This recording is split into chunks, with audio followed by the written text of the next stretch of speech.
As soon as you mention that you're an alcoholic, people have a lot of misconceptions around it. On paper, I had what looked like an amazing life, but on the inside, I felt empty. 1 was too many, but 10 was never enough. Yeah, and in the end, I drank even when I didn't want to. You know, at the end of my drinking, I'd be crying sometimes with the drink in my hand, not understanding, how am I drinking again? He's my brother-in-law.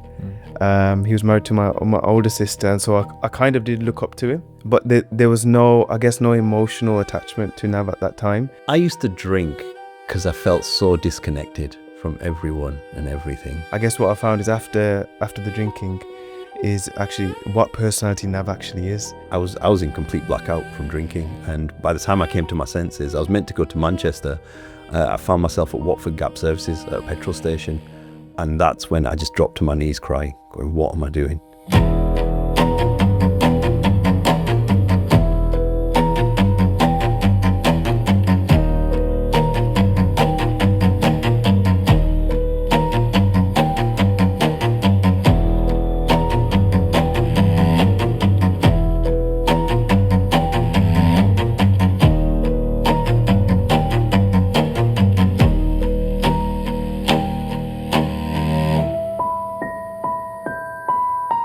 So thanks for being with us here today, guys.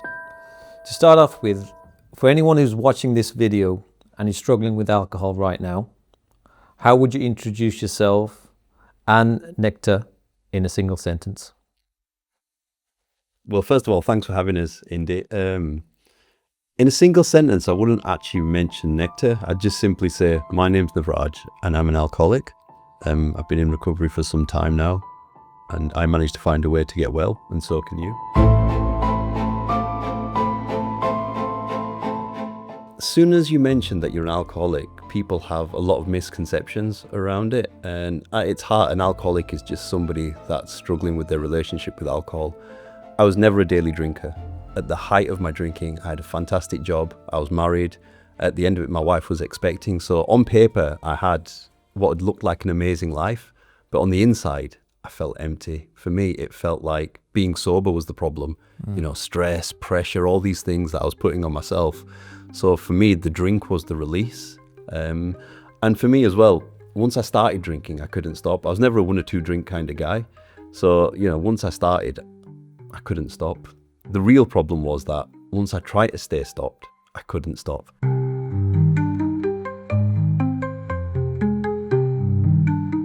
You know, my head would always take me back to it. You know, I'd go a couple of weeks without a drink, and, you know, everyone around me think, oh, he's all right, you know, he's not had a drink. But, you know, my head would be saying, oh, it'd be different this time. Oh, it's okay. Do you know what I mean? But over time, the consequences start to catch up with you. How long was that relationship? So did you want to? Yeah, sorry. I guess if I just add to that, obviously being in the family with someone who's an alcoholic was also a story that needs to be heard. And I think that the important part is that we often forget that actually a lot of the family members are going through a lot as well. At the time I was probably 16, 17, so I didn't really understand what was happening. But there were just small habits that were coming through, and I didn't quite understand.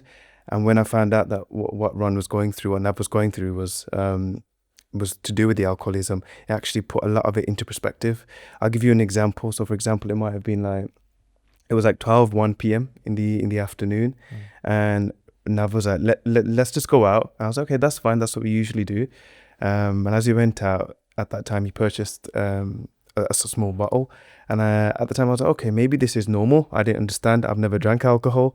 When I look back at it, actually 1 in the afternoon, purchasing a bottle, for me, that was like, it's a red flag. It's a trigger there. But obviously, as a family member at the time, young, you don't understand it. So that's just that side.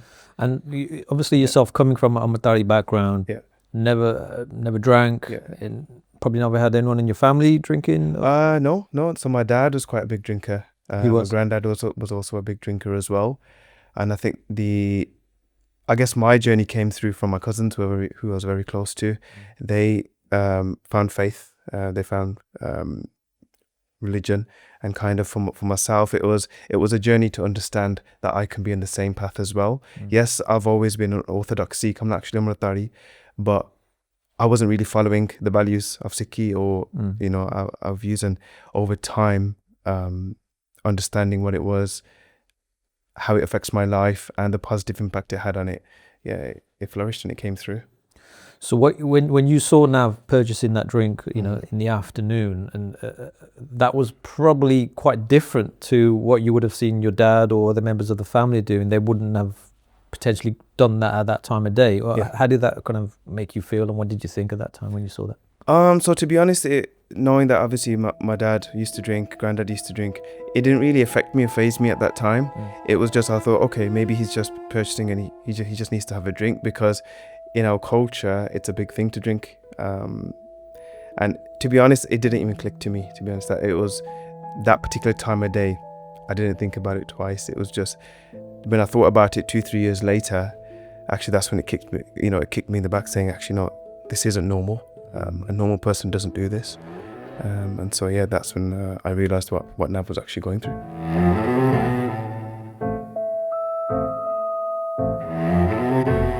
Now, can you take us through into a typical day or even a night in your life when, alcohol was out of control, or you couldn't control yourself when you needed that drink? What did that actually look like? It looked quite normal, to be honest. A lot of times people think, oh, it must have been abnormal or kind of some sort of park bench drinking, but it was the same as you see other people drinking, parties, events, weddings. The only difference was I was that guy at the end of the night where the family were there with the laddu waiting to go home, and I was like, no, it's all right. Or I'd say, I'll catch you up later, and they were like, no, we all go home together. Then I was like, then you're waiting, because for me, I always needed that next drink. And when the bar finished, it was always, where are we going next? Because for me, one was too many, but 10 was never enough. So for me, I always wanted to carry on. So a lot of times the problematic drinking people didn't see, because that was after hours. That's when families went home and stuff. I'd be going out, but just try to find where that next drink was. But it always starts in them normal situations. And just kind of going back to what Jay said about that afternoon drink, I remember that drink very, very well, because it was probably the first time that I thought, what had happened that day was we lived in Bradford at the time, and me and my wife had come to visit the family. On the way home, we'd had a bump in the car. Somebody had gone into us, so we'd come back home. And for me, it wasn't a big accident. It was just a bump. But I remember saying to him, oh, my nerves are a bit, I'm just going to have a drink to settle my nerves. And it was just, I knew it was an excuse, but it felt like something I could justify in front of my little brother who's a sing. But yeah, it was 1 or 2 in the afternoon. I remember just having a quarter bottle. And that kind of really tells you about people that start to struggle, because we use it to regulate our emotions. I drank when I was happy. I drank when I was sad. Yeah, and in the end, I drank even when I didn't want to. As an alcoholic, people think, why can't they stop drinking? But for me, I remember being, at the end of my drinking, I'd be crying sometimes with a drink in my hand, not understanding, how am I drinking again? Because I'd promised everyone around me, and I wasn't lying. In my heart of hearts, I didn't want to drink. But that's the hallmark of an alcoholic. It's somebody that's lost conscious control themselves. If I could stop by myself, I wouldn't be an alcoholic. I wouldn't have had to get outside help. And Jay made the best point. It's the family that the silent victims in this, because it's a family illness. My drinking impacted everybody around me. And the family, the wives, the sons, these are the people that we don't see. We focus on the person drinking, but for every one person drinking, it impacts about 8 different relationships. And that's exactly what was happening for me. Absolutely. And that was was that the first time that you drank in front of Jay? I think that was the first time I drank outside of a party or an event. So it was outside of a social occasion. Yeah, so it was because I distinctly remember it as well, because it was something I was like kind of going, how am I gonna wing this? And it was, I remember looking at him, and he's just a young kid in his teens and stuff, and saying just a bit shaken up from the accident. I'm just just gonna get a drink. Don't say anything to mum or anything like that, because obviously mum doesn't want alcohol in the house. And it's the lies we tell ourselves, to be honest.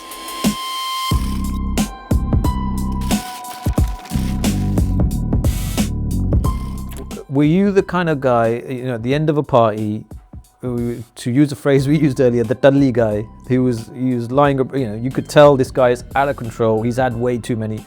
Or I presume you was the opposite to that, where your tolerance was so high that you could have all these drinks and you couldn't really tell. You'd just still be able to function normally, as well as, just get on with your life as part of what you were doing, right?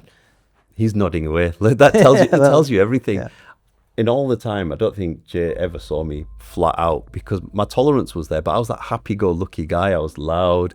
I'd be telling the jokes, you know, and by the time I was at that point, it'd be, you know, very late in the evening. And, you know, a big part of my story was also drugs started to get involved because I was drinking such volumes. You know, I was starting to use cocaine as well. And what would do is, it was almost like, do you know when you're tired, you have a Red Bull? For me, it was, you know, I was getting a bit slurry. So I'd do some, and then it was almost like restarting. But in hindsight, you realize just how dangerous a combination that is. And unfortunately, it seems to be on the rise, to be honest. You know, like, just because I don't drink or do anything now, you know, it's been many years, but I still have an eye for these things. And when you go to parties, you see these things and you start to go like, guys, are you okay? Do you know what I mean? Yeah, because you can sort of see what normal. I see the behaviors. You see the behaviors, you see the signs, you see the people who are probably going through something similar but haven't openly said it in front of their friends and family. And you can see those telltale signs that we potentially miss.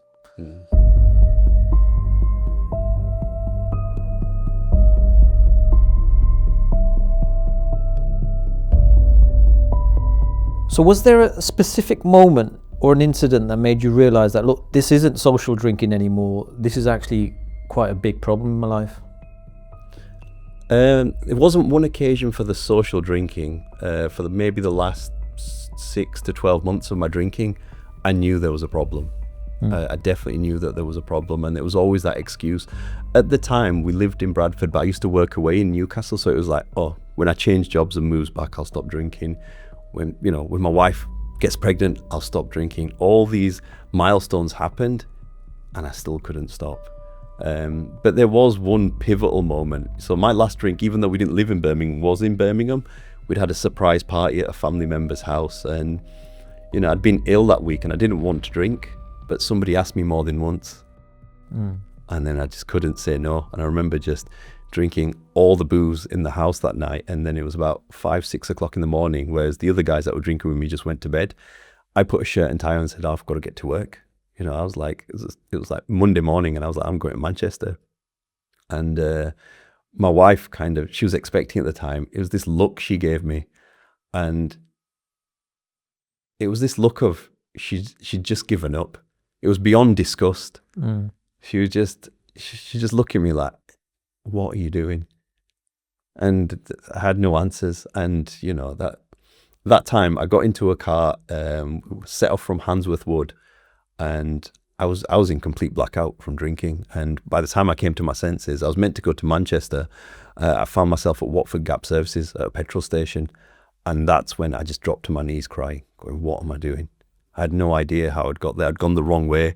I was meant to go north. I'd gone south from there. I was just a mess. And I just remember just going into the service toilets and just crying, going, I can't do this. And that's the moment I knew that I had to get outside help.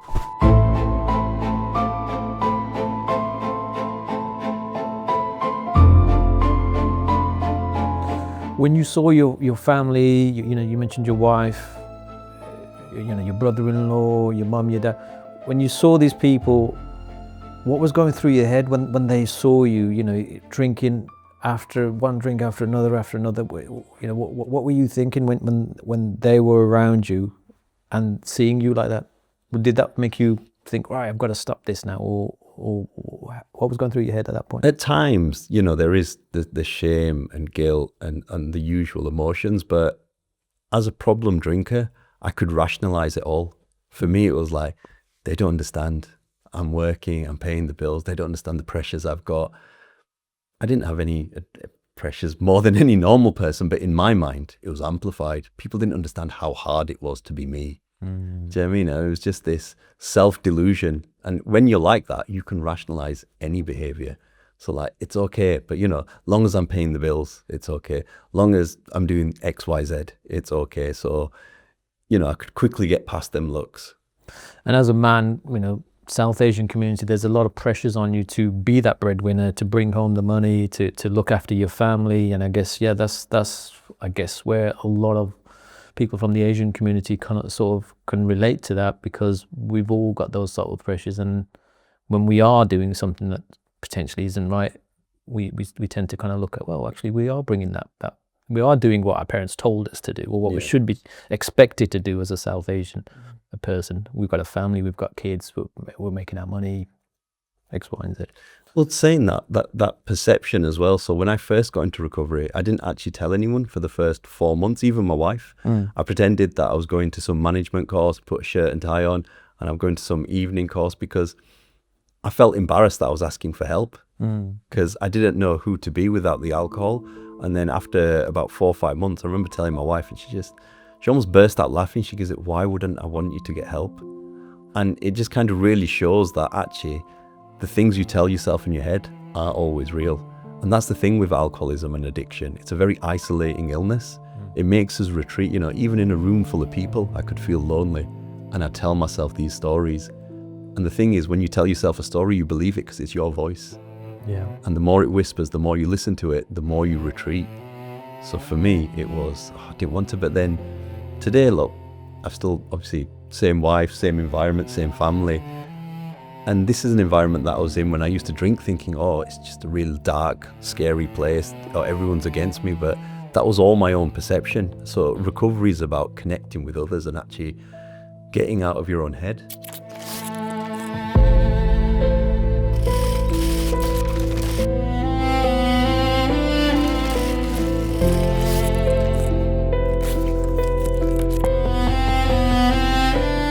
Within the Asian community, you know, within the culture that we have, especially in the Punjabi culture, there is a lot of drinking, there is a lot of partying, there's a lot of going out.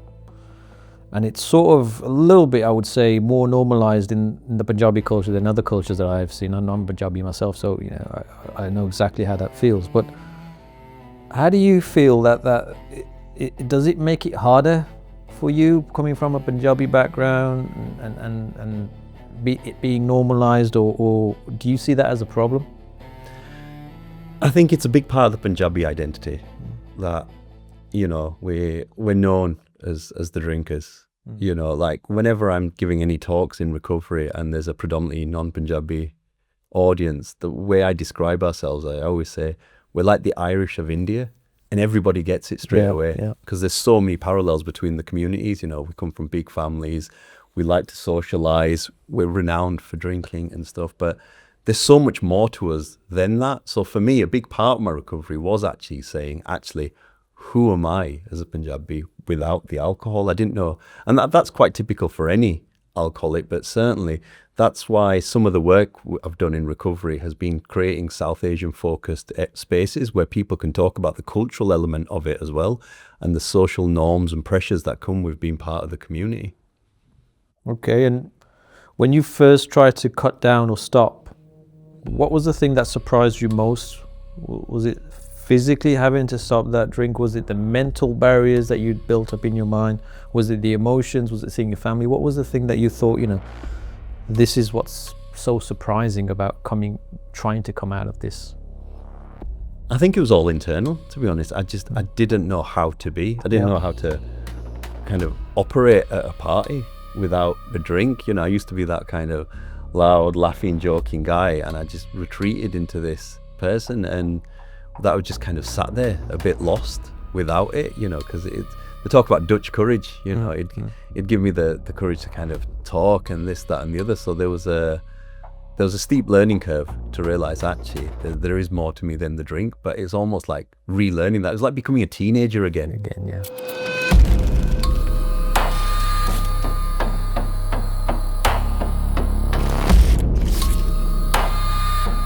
I think that was a journey for Nav as well. It's just, for example, let's say we was at a party. At first, I remember there was a time where he wouldn't be sitting down. You wouldn't be able to find Nav. I mean, obviously after he'd stopped drinking, I remember a few occasions where he'd just be sitting next to me, and I'd just look over and I was like, well, this is a change now. Like, you know, he's here. You would usually never find him here. He'd be in that corner with the guys, or he'd be there dancing, or he'd be doing some randomest stuff, because that's what Nav used to do. Yeah. And then gradually what I've seen is that he grew that personality back without the drink, where he was still engaging and socializing with everyone there. I couldn't find him. I was aware, oh, he's in there, he's with the guys, or he's talking to so-and-so and so-and-so. And that slowly came through, but it took time. It took time to see that Nav again. Did you find that that bond made you closer to Nav at that point? Absolutely, And yeah. what did you kind of learn about him once he started coming out from that drunken kind of? I guess it was the different emotions that Nav actually has. Before, for me, it was just, oh, Nav, he's my brother-in-law. He was married to my older sister, and so I kind of did look up to him. But there was no emotional attachment to Nav at that time, and it was just that he's there and that's our relationship. I guess what I found is after the drinking is actually what personality Nav actually is. You know, he's a very caring guy. That's foremost for Nav, is to make sure that if he's not okay, it's okay, but everyone around him has to be okay and has to be looked after. And I guess that probably also comes from the fact that he is married to my older sister, and so the older sibling has that responsibility in a way. But he's also a very, very funny guy. If you talk to him, just generally, one of the funniest guys I know. That's without the drink. Without the drink. A lot of people relapse, right? And especially when they're trying to go through this recovery. How honest can you be about any relapses that you have, or any setbacks that you had, and what you learned from them? Yeah, so obviously I'm still in recovery, and I always say to everyone that relapse doesn't have to be part of the journey. It wasn't for me. And I think for me, because I was just so scared of dying, I could see where it was going for me. So from me getting into recovery, I didn't relapse. But I think what people need to realize is that this is an illness. You know, it's not about willpower or anything like that. And it's a lifelong ailment. So it's never about how long it's been since I had my last drink. It's always about how far am I from my next drink. Because look, I'm an alcoholic. What's an alcoholic going to do? They're going to drink. But today we take it day by day, and today faith's a big part of my life as well. But you know, as these things, you know, if I distance myself from them, that old Nav does quickly come back, you know, being selfish, being self-centered. And if you take the last year, you know, obviously we've got work, we launched a business, it's been challenging to highlight. You realize that actually I'm not cured. It's just actually I work a program. I use my faith today. But if I'm disconnected from that faith, you know, that thought of a drink can quickly come back. And with me, with the alcoholism, it's not that, you know, I suddenly think, all right, I'm going to pick up a drink. It comes back in my behaviors. I start to become a bit short. Do you know what I mean? I start to become a bit grumpy. And if you ever want to know how well I'm doing from a sobriety perspective, you have to ask my family, because I can rationalize anything. Oh, I'm just tired. I've been working hard. But ask the kids, has daddy been a little short? Has daddy been a little absent? And that kind of really tells you where I am. And, you know, we still have to take it day by day. So what would you say really helped? Was it the faith that helped? Was it the family? Was it external support, therapy? What's really helped you with along? It's a combination, and it depends on where you are in the journey. I think it's a combination. Today, it's a combination of all that. It's faith, family, my friends in recovery around me, having all that support.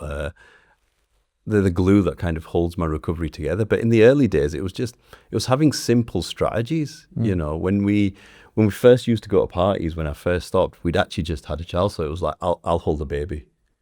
Yeah. Right. So you wouldn't. So that's so you wouldn't hold a drink. Exactly. Or I could stay away from that table. Right. Yeah. Or the other one was, I used to lie. I used to say I'm on medicine.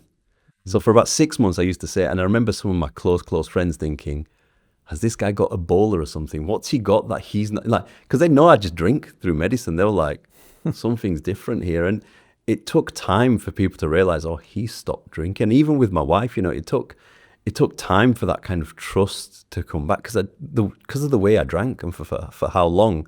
You know, these things don't just change overnight. And I think specifically when you get into recovery in the early days, it's so hard to put it down. You put it down and you expect everyone to just be like, oh, really happy and throw you a parade. But no, by the time you realize you've got a problem, everyone else has known for ages. So for you, do you know what I mean? It's about actually just taking it day by day. But I think Sangat, you know, the people that you have around you in the early days makes a massive difference. You know, just having someone, and not necessarily next to me all the time, but having numbers of other people in recovery that said, you know, I was always taught, pick up the phone before you pick up a drink. Yeah, and just connecting with others and realizing, actually, I know where this ends. This is never just going to be one drink. But there's lots of support out there. So, you know, if anyone is struggling, we always do say, just please reach out.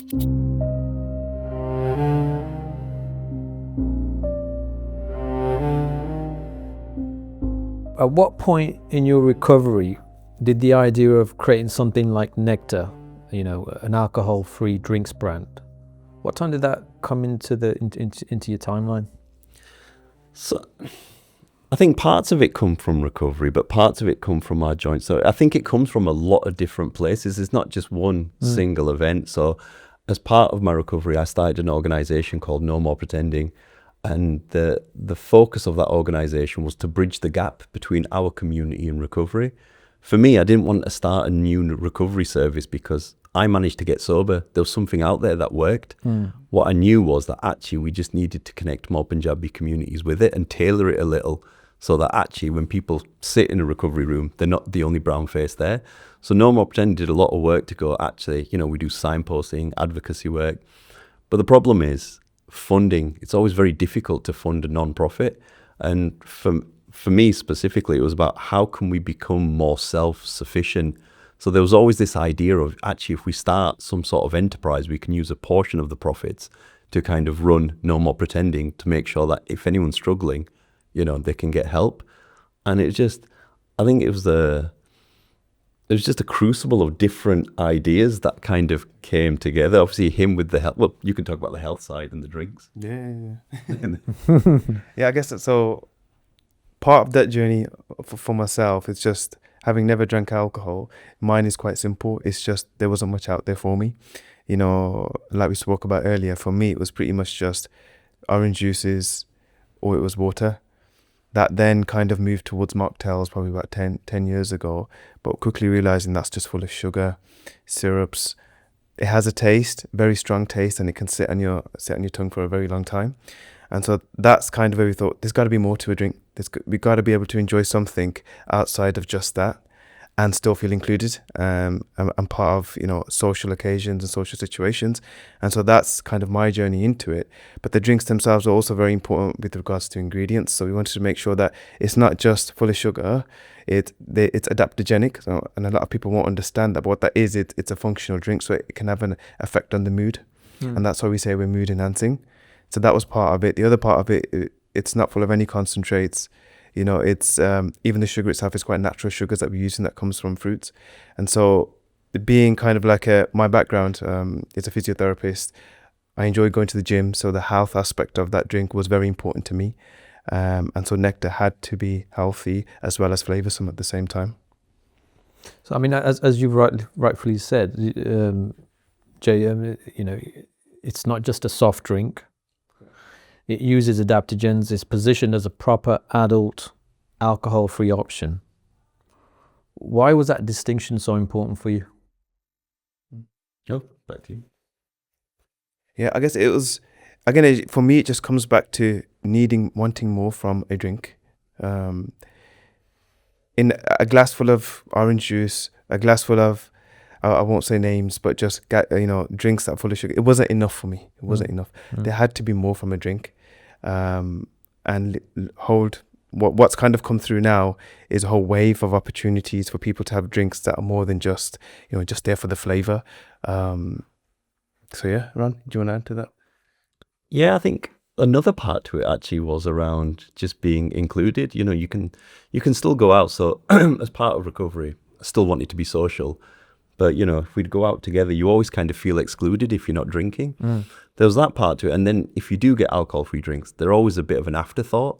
And I think a part of it that we didn't mention actually was Mum and Bibby played a big part of this because, whenever you're not drinking, the lads would still tease me saying, oh, you're not drinking. They're saying, oh, well, you can, when it comes to cheers or celebrating, or, you can go stand with Mum and Bibby. And what they always got was this wine flute of orange juice. So for us, it was about actually a drink for them. So we specifically made a flavour, cacao and jelly. That's our kind of testament to that older generation saying, well, these guys want to celebrate and have something too, more than just some juice put in there. So we put that together, and it was about just making everyone feel included in it. It wasn't just drinkers and non-drinkers. It was about mums and Bibi, the people that they're there as well, but what do they get to celebrate with?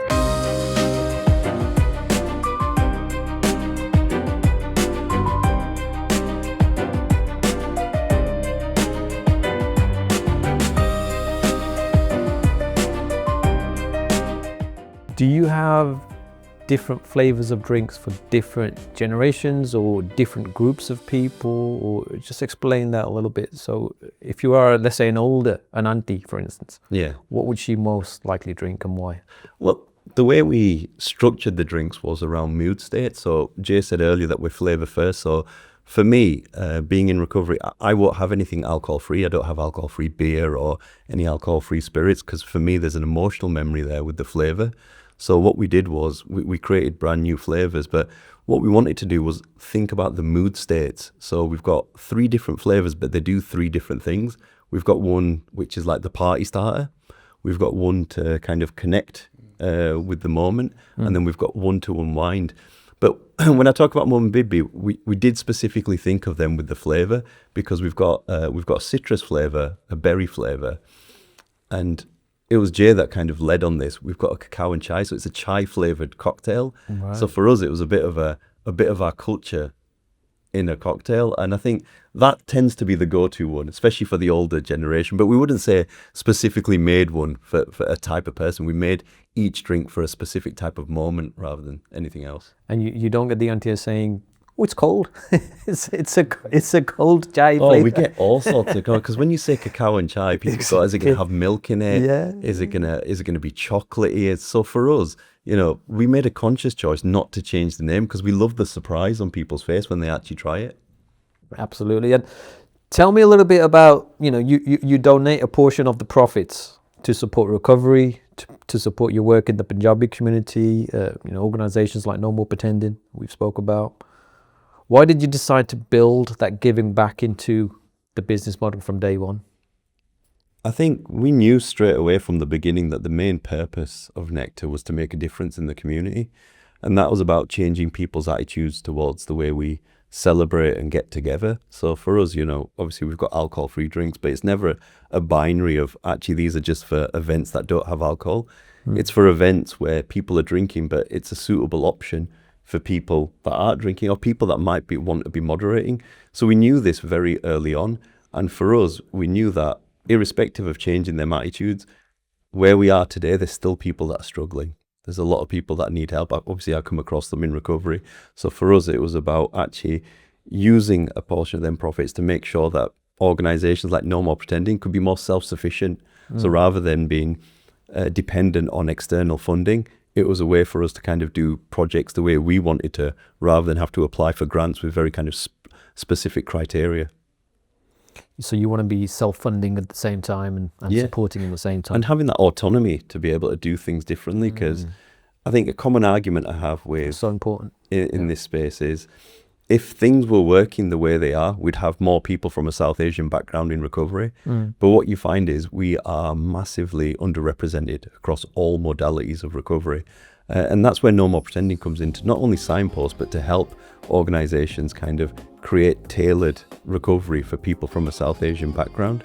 But that takes time and effort. And, if you spend half of that time just looking for funding, it really kind of narrows down the time you have to make change. So for us, it was about independence more than anything.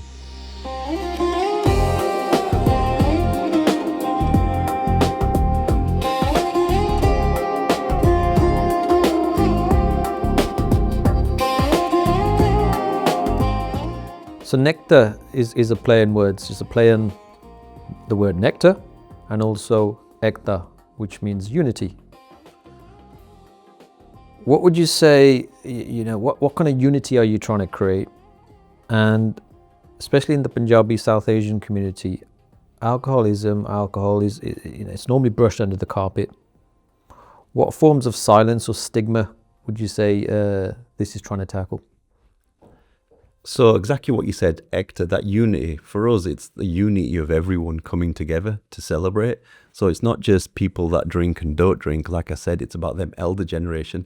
It's about everyone coming together. Because as Punjabis, we might be known for drinking, but at the heart of it, what we do love is to get together and celebrate. So for us, it was about redefining how we celebrate. But quickly before I pass over to Jay, from a stigma perspective, I think what's been beautiful about the work we've done with NEKTA is, anytime we do an event or sampling, it's the conversations it starts.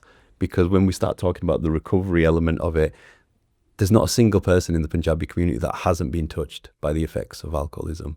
So the conversations it starts in terms of people's stories from the past, or help that we can provide going forward, you know, it's been a bridge into the community which we just didn't have before. So for us, it's been brilliant, to be honest. We just didn't realize it would be like that. But you know, when it comes to the name and speaking, my Punjabi is terrible, so I can't really talk about the NEKTA side, because obviously that came from Jay, whose Punjabi is a lot better than mine.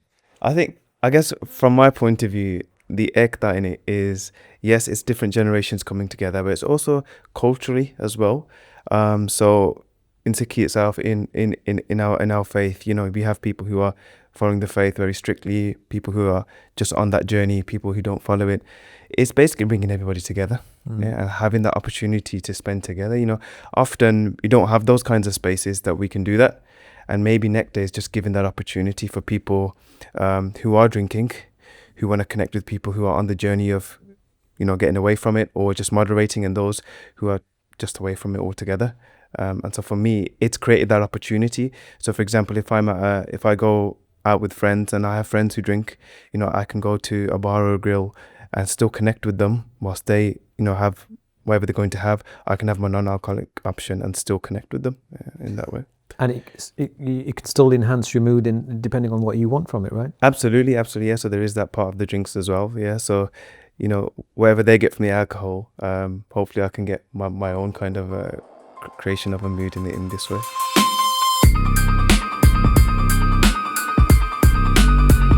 Jay, if you could change one thing or one belief about alcohol and the community and how it exists in the community, what would it be that you change about that view on alcoholism or alcohol in the Punjabi Desi community? Oh, okay.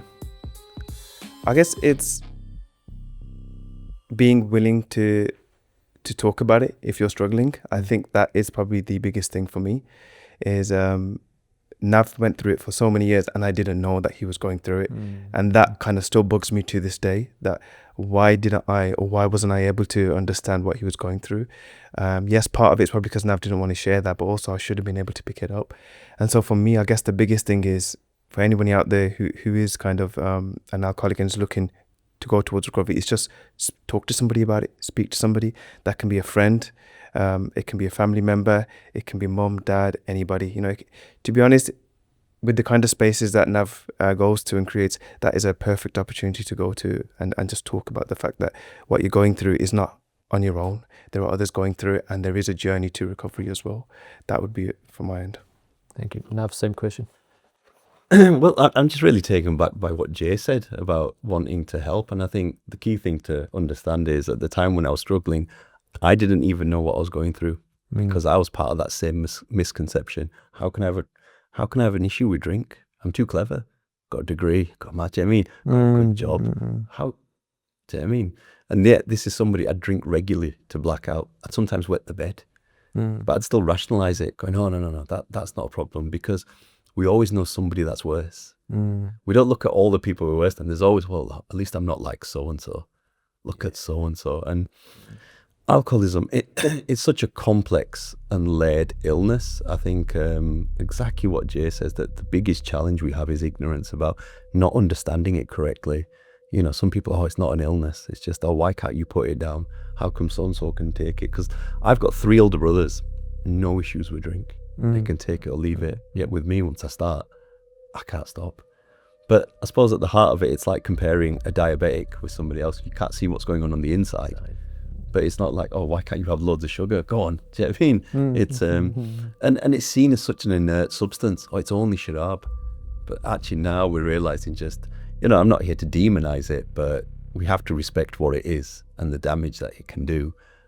So yeah, it's about being able to have them honest, open conversations about it, because alcoholism is more than just the drink. Because once I put the drink down, the work really started. Because I had to change as a person, because if I didn't change, I was just going to pick the drink up again.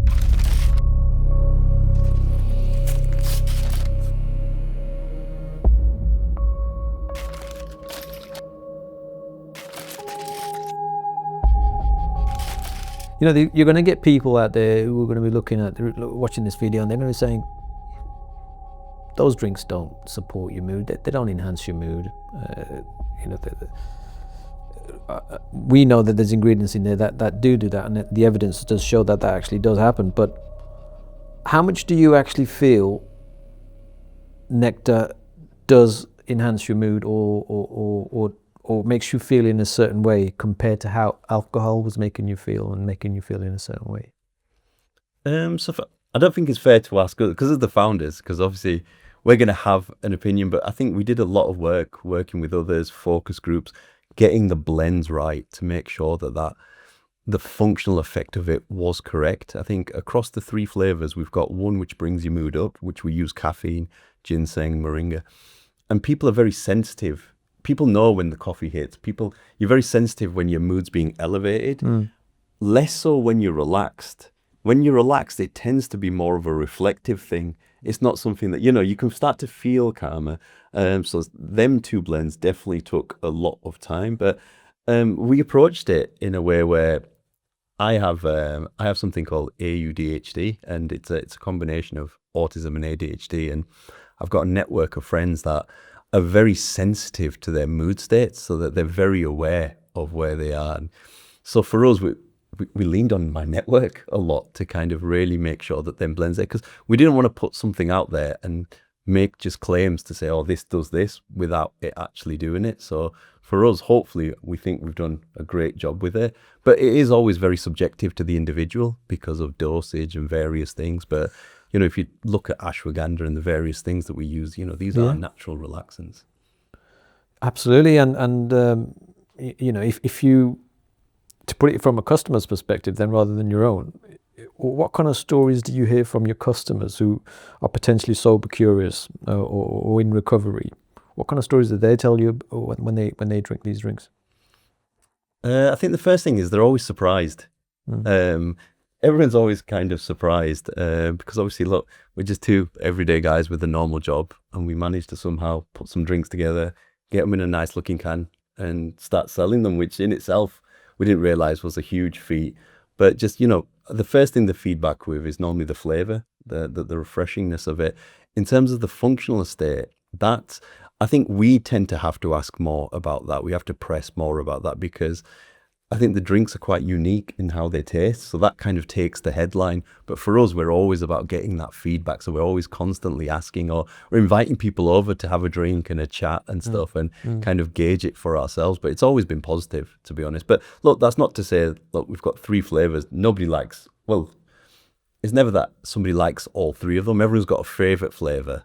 But yeah, from the mood state perspective, that's all been quite positive. Well, for me, it has anyway. Yeah, I think it'd be similar for myself. A lot of my friends, they're already very active anyway, and so for them, it's always been more about, let me try it with them and see what they think. So they really love the kind of the cacao and chai mixed berry, more of the relaxant side of it, because I guess that's something that you probably can't get from the alcohol side of it all the time. I guess that's more of the other side of it. And so, I mean, most of the people that I've spoken to have always said to me, yeah, if you're looking for something before bed, or if you're looking to just relax and unwind, cacao and chai mixed berry does that brilliantly.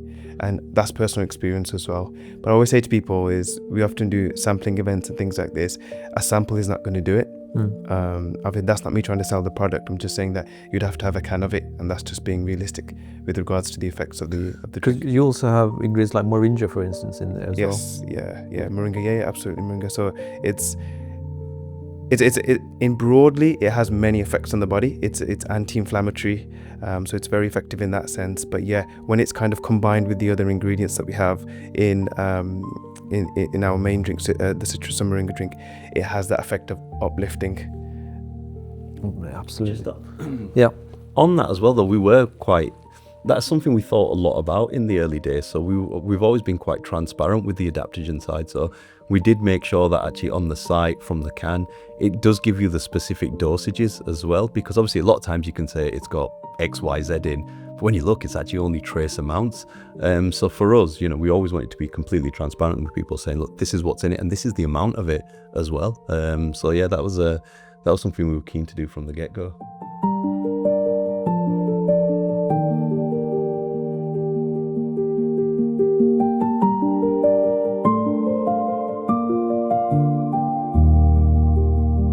So now for someone who has a family member or a loved one that they suspect is going through an alcohol problem, we talked earlier about you can recognize those kind of telltale signs that someone potentially is going through something like this at home. What's the one thing that they should stop doing or they should start doing today to help them on that road to recovery? That's a great question, actually, and I think the first thing I always say is it's more than just the alcohol. We always ask, we always mention the drinking, how much you drinking. It's approach it in a different way and just ask them, how are you getting on these days? What are you doing to kind of cope? And it just really speaks to somebody's heart, because a lot of times they're probably going through a lot. And we come from a community of caregivers as well. And it's always asking the question of who looks after the caregivers as well. We've got lots of things like this where, we've got support for one aspect, but the people looking after them, they find themselves working, caring for, we look after the older generation.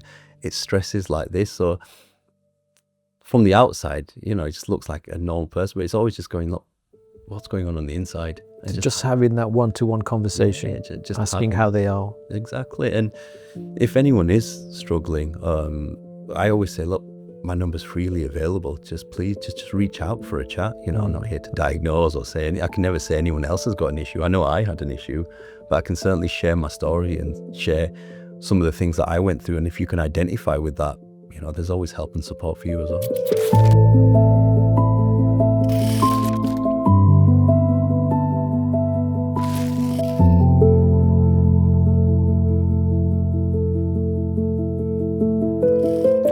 So when you think about the legacy,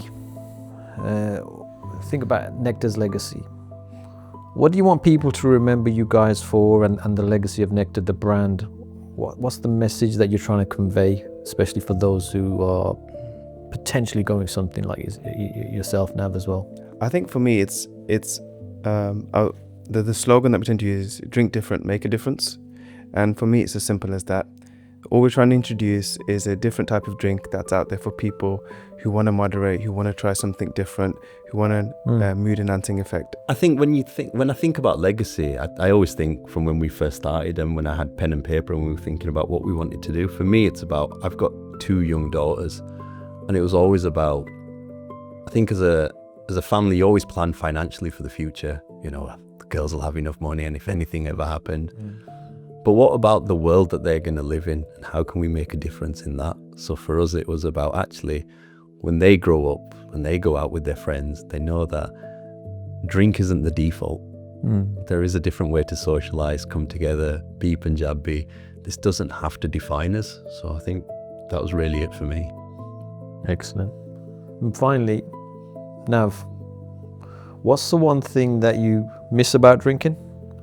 And what's the one thing that you absolutely don't miss at all? Oh, well, the don't miss is very easy. The consequences, the chaos, the morning after, the looks from the white, all them things. I think the thing that I miss, it's not that I used to drink because I felt so disconnected from everyone and everything. I grew up the youngest of 4. I'm the baby of the family, and I was doted on. I was wrapped in cotton wool, and not only my brother, I'm the youngest in the generation, so my chat, I was just like, there was me and my cousin, and we just doted on, so there was no absence of love, but even amongst all that love, I still felt disconnected. So for me, the drink was almost a way to connect with people around me, and in the early days, I didn't know how to do that without the drink, but I learned to do that, and I think in the summer sometimes, when it's hot, I'll say to my wife, a nice cold drink, but you kind of look at that scene, and she'll always kind of laugh and go, remember how much of an idiot you were when you drank? I was like, oh yeah, I forgot about that. But it's always more than the drink. It's always about that connection, to be honest. But I was able to replace that with faith, and today I'm so blessed, with my brother, my family. I live a life that I was looking for in the bottom of a bottle, and I don't have to do that today. Fantastic. More power to you on that. Thank you. So guys, thank you very much for being with us. We hope the brand goes from strength to strength, and we're looking forward to seeing more from you guys in the future. Thank you for having us. Thank you. DESIblitz.com.